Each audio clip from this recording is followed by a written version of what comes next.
Olá, como vocês estão? Estamos chegando, é um momento importante da nossa vida, é um momento importante para você, porque este é o tempo que Deus preparou para falar ao nosso coração através de uma palavra. Eu vou falar sobre um tema, nem coincidência, nem sorte. Com Deus, a bênção faz a diferença. E eu quero tomar uma passagem da Bíblia Sagrada, do livro de Êxodo, capítulo 17, quando o povo de Israel, na jornada do Egito à Terra Prometida, enfrentam um inimigo feroz no deserto, no vale de Refidim. E nós vamos tirar algumas lições com este momento de batalha do povo de Deus contra esse inimigo cruel. Vamos aplicar esta passagem bíblica para o tempo que estamos vivendo hoje. Olha o que está escrito. Diz o seguinte: depois toda a congregação dos filhos de Israel partiu do deserto de Sim pelas suas jornadas, segundo o mandamento do Senhor, e acampou-se em Refidim. Não havia ali água para o povo beber. Então contendeu o povo com Moisés e disse: dá-nos água para beber. E Moisés lhe disse: por que contendeis comigo? Por que tentais ao Senhor? Tendo, pois, ali o povo sede de água, o povo murmurou contra Moisés e disse: por que nos fizeste subir do Egito? Para nos matares de sede, e aos nossos filhos e ao nosso gado? Esse registro está em Êxodo, capítulo 17, versículo 1 ao 3. Olha, na sequência desse capítulo diz o seguinte: então veio Amaleque e pelejou contra Israel em Refidim. Por isso Moisés disse a Josué: escolhe-nos homens e saia a peleja contra Amaleque. Amanhã eu estarei sobre o cume do outeiro do monte, e a vara de Deus estará na minha mão. E fez Josué como Moisés lhe dissera, lutando, pelejando contra Amaleque. Mas Moisés e Arão subiram ao cume do monte, ao cume do outeiro. E acontecia que, quando Moisés levantava a sua mão em oração, Israel prevalecia. Mas quando ele baixava a sua mão, Amaleque prevalecia. Porém, as mãos de Moisés eram pesadas. Por isso tomaram uma pedra e a puseram debaixo dele, para assentar-se sobre ela, e Arão e Hur sustentaram as suas mãos, um de um lado, outro de outro. Assim ficaram as suas mãos firmes até que o sol se pôs. E assim Josué desfez a Amaleque e a seu povo ao fio da espada. Êxodo 17, 8, 13. Qual é o quadro que nós vemos aqui? Do povo de Deus com sede no deserto, no vale, que não havia água, murmurando contra Moisés, contendendo, questionando contra o seu líder. E o diabo, ele aproveita as brechas, as oportunidades, e nós vemos aqui Amaleque, que simboliza o mal, atacando o povo de Deus, Israel, no momento da murmuração, no momento da distração, no momento em que eles baixaram a guarda e começou a haver uma contenda. Amaleque ataca o povo de Deus. Porém, os hebreus, eles não sabiam que com Deus não há nenhuma coincidência e nem sorte e nem destino. Deus é Deus, Ele é o Senhor de todas as coisas. Ele tudo pode. E eu digo para você que Deus não cabe dentro de qualquer fórmula ou equação humana. Ele está além desses detalhes que o homem põe para o seu dia a dia, das suas agendas, o seu Deus está acima, Ele está muito além. Então veja o que aconteceu. Os hebreus não passaram na prova. Eles tinham dúvida se Deus estava ali ou não estava. Houve divisão, eles murmuraram, né? Eles questionaram Moisés, eles questionaram o líder, eles acharam que ia morrer, até disseram, por que você nos tirou lá da escravidão do Egito? E foi nesse momento que Amaleque ataca o povo de Deus. Surge os amalequitas, né? Os mensageiros, poderia ter dizer até do inferno nesse momento dramático, para destruir Israel. Os amalequitas eram um povo nômade, só para você saber, descendentes diretos de Esaú. Era um povo muito difícil. A Bíblia diz em Gênesis 36:1, e estas são as gerações de Esaú, que é Edom. O nome Amaleque designava seus descendentes tribais. E eu quero que você tenha esse conhecimento para você entender o que eu estou falando. Está escrito, esses são os anos de vida de Ismael, 137 anos, e ele expirou e morrendo foi congregado ao seu povo. Gênesis 25:17. Os midianitas, os amalequitas e todos os filhos do Oriente jaziam no vale como gafanhotos em multidão e eram inumeráveis em seus camelos como areia que está na praia do mar. Está escrito isso em Juízes 7:12. Você imagine um exército inumerável. Também está escrito, assim diz o Senhor dos Exércitos, eu me recordarei do que fez Amaleque a Israel, como se lhe opôs no caminho quando subia do Egito. 1 Samuel 15:2. Então, há os registros desse povo terrível. Os amalequitas eram, com razão, associados à guerra. Por ser um povo aguerrido, eles não pensavam duas vezes para se associar a qualquer povo para destruir alguém. Era um povo considerado como hiena, os carniceiros, traiçoeiros, violentos, predadores, não se importando de se ajuntar com qualquer povo da região para saquear, para roubar os viajantes, as vilas, as cidades ou os reinos. As nações, quando ouviram os relatos da saída do povo de Israel do Egito e os fatos anteriores, tremiam de medo. Eles sofriam angústia terrível, ficavam paralisados de medo. Olha o que a Bíblia diz: os povos ouviram, eles estremeceram, uma dor apoderou-se dos habitantes da Filistia. Então os príncipes de Edom se pasmaram, dos poderosos dos moabitas apoderou-se um tremor, derreteram-se todos os habitantes de Canaã. Espanto e pavor caiu sobre eles, pela grandeza do seu braço emudeceram, como pedra, até que o teu povo houvesse passado, ó Senhor, até que passasse este povo que adquiriste. Êxodo 15:14-16. Esse é o relato de como o povo se sentia. Os amalequitas não sentiam medo de nada disso, eles não tinham sentimentos. E eu posso dizer para você que o inimigo das nossas almas, o diabo, ele não tem sentimento algum também, a não ser ódio, violência e destruição. Era o que os amalequitas tinham. O diabo sabe se aproveitar das oportunidades.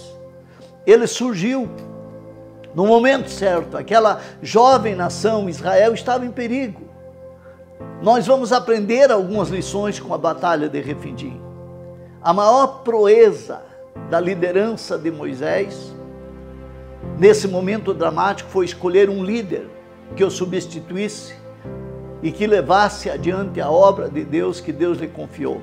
a entrada na terra de Canaã, Josué começava a despontar como um grande líder, um ótimo estrategista. Moisés o escolheu para liderar um povo que mal sabia empunhar a espada quando os amalequitas o atacaram. A escolha de Moisés, ela tinha uma orientação divina. O bom líder é aquele que forma outros líderes, não é o que faz tudo. É aquele que sabe envolver pessoas num momento difícil. Josué era corajoso, destemido. Sabia que a obediência a Moisés era uma condição indispensável para a vitória. Ele não argumentou que os soldados não sabiam lutar ou que não eram experimentados na guerra. Josué tinha um exemplo de liderança eficaz, porque ele sabia também que Deus iria abençoá-lo. Foi lá e liderou. Josué mostrou-se um líder de personalidade com coração para Deus. Josué é o líder de campo. Lembre-se que nós estamos em uma reflexão bíblica com o propósito de ministrar o ensinamento para você, para a tua casa e para a tua família. O líder de campo é o que vai à frente, fora das fronteiras da igreja. É o líder de célula. É aquele que guerreia as guerras do Senhor. É o que saqueia o inferno e povoa o céu, que prega o evangelho, que aconselha, que orienta, que abençoa, que ajuda, que ora, que não tem medo. Moisés é o líder logístico. Ele é o pastor principal. O líder logístico é aquele que está na base, o que está no apoio. O sucesso depende muito do empenho do líder da base, do pastor. É o pastor, é o que representa a figura de Deus, o seu embaixador. Araão e Ur são os líderes inspirativos, são aqueles que estão ao lado do outro líder, aqueles que formam uma rede, líderes que estão juntos, raramente costumam dar ordens, mas eles estão junto com o líder para vencer. Um verdadeiro líder mantém o equilíbrio frente às pressões cotidianas. Ele sabe reconhecer que alguém do seu grupo sabe do que ele está precisando. Será que você nesse momento sabe disto? No momento que nós estamos vivendo? Você pode orar, você pode motivar a tua casa, a tua família a permanecer com Deus, a permanecer crendo. Você pode abençoar a tua cidade. Você pode se levantar para não perder o foco, não perder o alvo, não se distrair. Você pode manter a tua atenção para continuar servindo a Deus e terminar como um vencedor. O verdadeiro líder, nesse momento de dificuldade, ele se posiciona e ele aceita um comando para ir para a guerra e se opor ao inimigo. O que nós estamos vendo hoje, pessoas desanimadas, pessoas que estão com medo, pessoas que não estão dormindo bem à noite, pessoas que estão sentindo um temor, pessoas perturbadas. Este é o momento da igreja se posicionar, se levantar, determinar, ir para a guerra. Ir para a guerra. Eu quero que você preste atenção. É muito importante, porque o verdadeiro líder, ele sabe dar o feedback e por isso pode assumir uma liderança em determinada situação. O segredo da grande vitória na batalha de Refidim, deixa eu mostrar para você. Os personagens estavam definidos, eles estavam no campo de batalha, Josué e aquele pequeno povo contra um exército inumerável. Era uma batalha terrível, mas há um segredo da vitória do povo de Israel. E é isto que eu quero falar para você. Nós sabemos que eles não tinham chance alguma contra um exército de 75.000 homens, bem treinados e experimentados na guerra como eram os amalequitas. O confronto é anunciado, o confronto acontece. Porém, Moisés, ele deveria ter perguntado a Deus até onde a batalha seria travada. Deus havia respondido que seria em Refidim. Vamos lembrar que Refidim significa lugar de descanso, um suporte. Os exércitos estão em guerra, eles se embatem, eles estão no encontro. Nessa tipo de guerra, os soldados precisam estar em contato visual com o comandante. E o comandante seria Moisés. Muitas vezes eles tinham um sinal, né? Eles viam o líder por um sinal, por uma bandeira ou por coisas assim. Mas a Bíblia diz que Moisés se colocou num monte, no cume, no outeiro, num lugar bem elevado, de braços erguidos, ele orava ao comandante supremo, que é Deus. Moisés está orando, enquanto lá embaixo a guerra está sendo travada. E aqui nós descobrimos o segredo para vencer. Aquilo que o homem não faz, Deus pode fazer em resposta à oração. A batalha é travada em terra, mas tem que haver alguém que levante as mãos para o céu e ore. O que aconteceu? Que quando Moisés se cansava de ter os braços levantados e os baixava, o inimigo prevalecia. Meu irmão, minha irmã, talvez eu falo com alguém que se cansou. Tuas mãos baixaram, você baixou a guarda, você acha que não adianta, que não desiste. Será que você não precisa de alguém para orar com você? Ter intercessores é a chave. Será que você pode pedir para a tua família te ajudar em oração? Com Deus não existe coincidência, não existe sorte, não existe destino. Deus operando, ninguém pode impedir. A chance de Josué com os israelitas vencer a guerra contra a Amalequita era zero. Eles nunca haviam participado de uma guerra até então. Eles não sabiam usar a espada.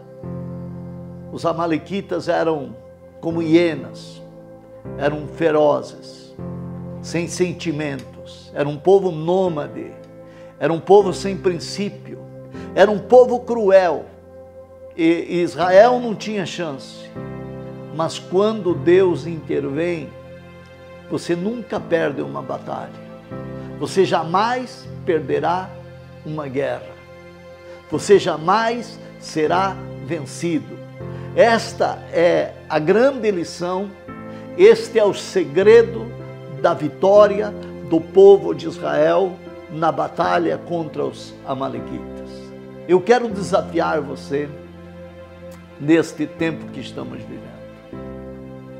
Use as armas que Deus te deu. Lá na cruz do Calvário, Jesus entregou sua vida, entregou para nós o seu sangue, o seu nome. Ele nos deu a sua palavra. Sabe o que está escrito a respeito deste livro? Este livro é chamado de A Espada do Espírito. Use a palavra de Deus, meu irmão, minha irmã. Porque como Amaleque atacou o povo de Deus, o diabo tem atacado as famílias e elas não percebem. O inimigo tem se levantado para matar a fé, para desanimar, para confundir e para destruir. Essa é a missão dele, como diz João 10:10, que o diabo veio matar, roubar e destruir. Jesus disse: eu vim para que tenham vida e a tenham com abundância. Use a palavra de Deus. Todas as promessas que estão aqui, tem nele o sim e é por ele o amém. Na cruz do Calvário, Jesus nos deu o seu sangue. O sangue de Jesus tem poder. Ele perdoa os nossos pecados, Ele nos limpa, Ele nos purifica, Ele nos liberta, nos redime da mão do diabo. Use o sangue de Jesus. Mas Ele nos deu uma arma poderosa. Jesus nos deu o seu nome.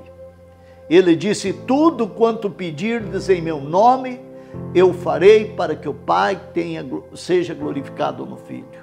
Em meu nome expulsarão os demônios. Em meu nome curarão os enfermos. E a palavra de Deus diz que Deus deu a Cristo um nome sobre todos os nomes, e diante do nome de Jesus, todo joelho se dobrará e toda língua terá que confessar que Jesus Cristo é o Senhor. Meu irmão, minha irmã, use o nome de Jesus. Mas Ele nos deu o Espírito Santo. O Espírito Santo é Deus conosco. Ele disse: eu não te deixarei, eu não te abandonarei.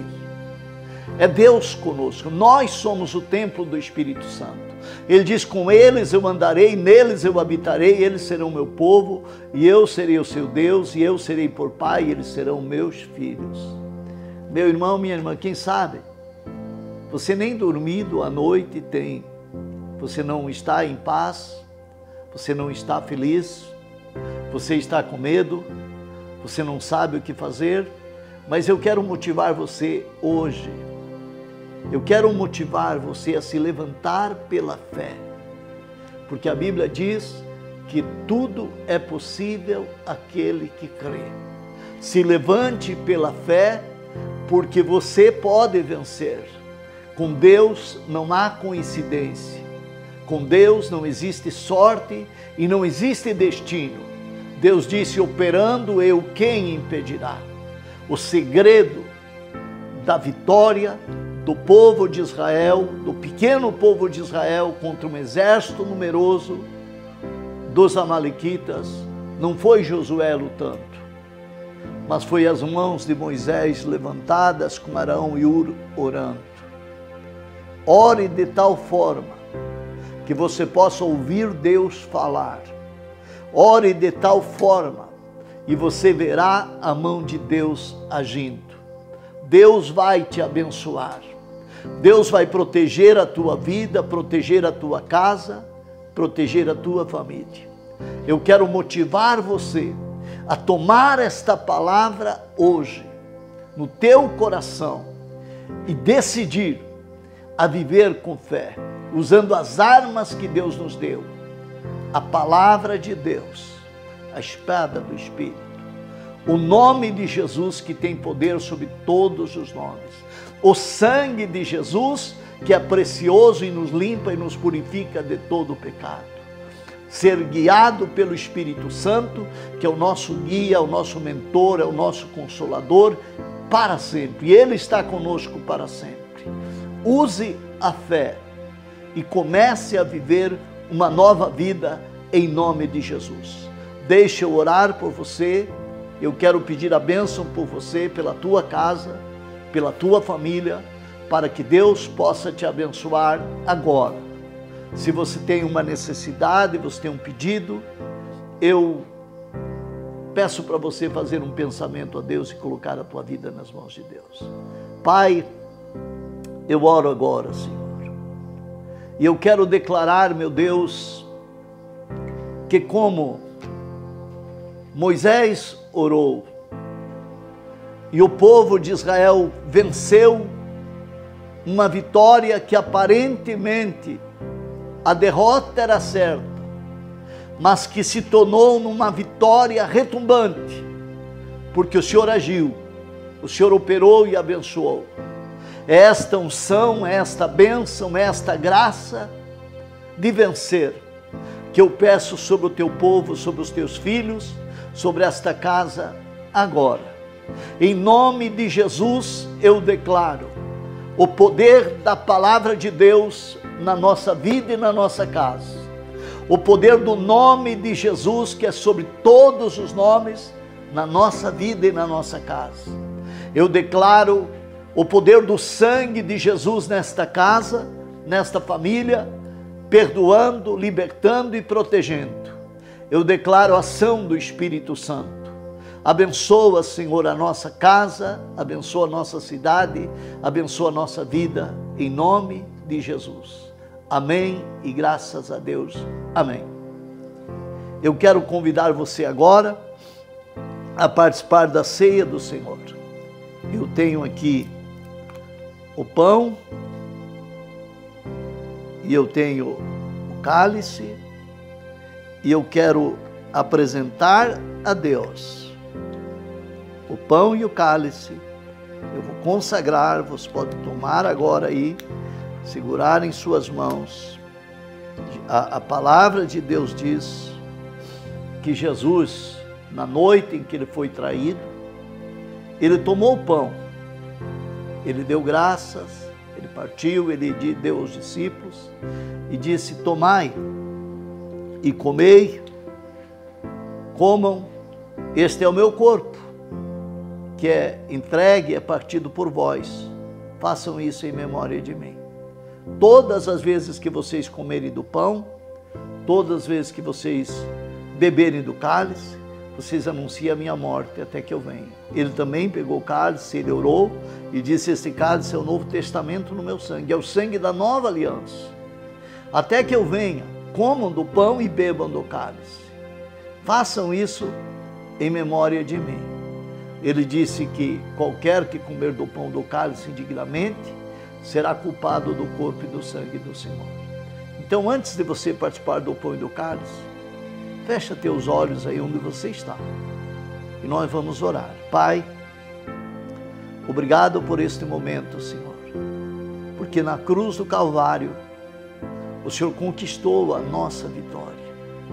Lá na cruz o Senhor venceu por nós.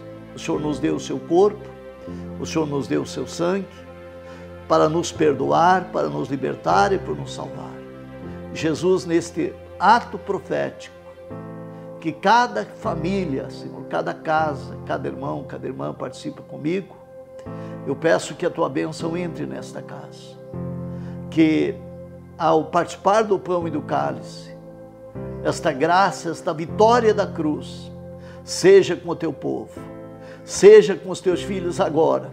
Agora, Senhor, agora eu estou declarando a bênção sobre cada um deles em nome de Jesus. Irmão, coma do pão, beba do cálice.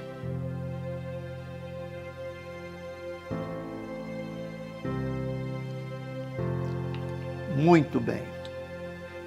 Graças a Deus.